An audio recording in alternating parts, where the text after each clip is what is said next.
Syederalun pada hari ini Rabu 9 Februari 2022 bertepatan dengan Hari Pers Nasional, Harian Serambi Indonesia berulang tahun yang ke-33.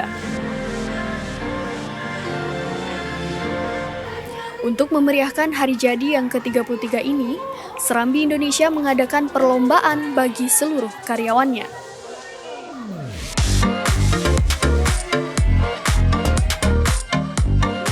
Ada berbagai macam lomba yang digelar dan diikuti oleh perwakilan dari masing-masing divisi PT Aceh Media Grafika. Mulai dari desain ruangan, dress code, tusuk balon, memasukkan benang ke dalam jarum, rias wajah, dan estafet baju dengan hadiah uang tunai bagi masing-masing pemenang.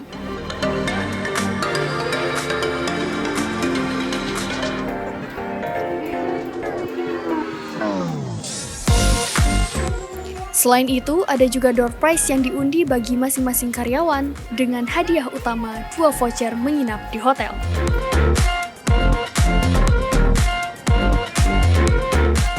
Di detik-detik terakhir acara, karyawan Serambi Indonesia mendapat hadiah kejutan dari Bank Syariah Indonesia Regional Aceh.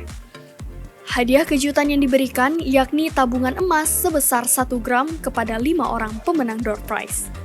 Hadiah itu diberikan langsung oleh Regional CIO BSI Aceh, Wisnu Sunandar di kantor harian Serambi Indonesia.